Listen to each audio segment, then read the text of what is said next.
इस वक्त मैं मौजूद हूँ परवेज़ निज़ामी खान साहब के सामने और ये मेडिकल से रिलेटेड है और मेडिकल से रिलेटेड होने की वजह से मैं इनसे कहना चाहता हूँ कि परवेज़ भाई इस वक्त जो है दिसंबर का महीना है, ठंड पड़ रही है और ठंड बढ़ेगी तो उसके लिए क्या क्या एहतियात ज़रूरी है और उसके अलावा क्या एहतियात रखें, इसके लिए थोड़ा सा एक संदेश दे सबसे दीजिए। पहली बात तो यह है कि लोग ठंड में ऐसा करते हैं कि बिल्कुल घर को कवर्ड कर लेते हैं और उसमें क्रॉस वेंटिलेटर नहीं होता है, जिसकी वजह से वो जो ऑक्सीजन की तादाद है वो कम हो जाती है और उससे कार्बन डाइऑक्साइड जो हमारे बॉडी से निकलती है वही बढ़ जाती है, जिससे अस्थमा के पेशेंट और बढ़ जाते हैं।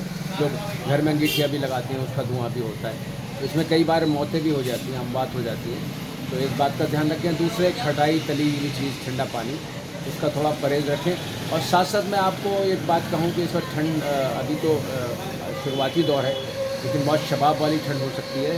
तो हमारे पास जिन भाइयों के पास वो कपड़े जो पिछले साल के छोटे हो गए या पुराने हो गए या कुछ लोगों का इंतकाल हो गया, जो उनके फजूल हैं, काम में भी नहीं आ रहे हैं। और आला अच्छी बात तो यह है कि अल्लाह ने कुरान में फरमाया लन तनालुल बिर्रा हत्ता तुनफिकू मिम्मा तुहिब्बून, कि अल्लाह के रास्ते में अपना अच्छा माल जो है हम खर्च करें।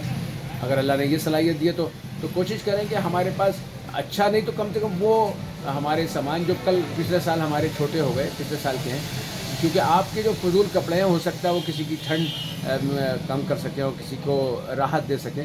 तो मैं चाहूँगा कि अगर इस तरह का कोई भी कपड़ा है तो आप आसपास देखें, और अगर आप चाहें तो हमें भी दे सकते हैं। 9997 466 889 पर आप कॉल कर सकें, हमसे रब्ता कायम कर सकते हैं। हम भी इंशाल्लाह जो उसके मुस्तहिक लोग हैं उन तक पहुँचाने की कोशिश करेंगे। परवेज़ भाई एक थोड़ा सा देखा गया है, ये बात मैं आपसे कहलवाना चाहता हूँ। परवेज़ भाई अमूमन बच्चे जो पोटी करते हैं और उसमें जो है वो डायपर यूज़ किया जाता है, जो कि आपके यहाँ भी वो होता है। तो अमूमन देखा कि उस सड़कों पर जो है वो पोटी उसमें होती है और कुत्ते उसको लिए लिए फिरते हैं। तो इसके बारे में कुछ कहना चाहेंगे आप?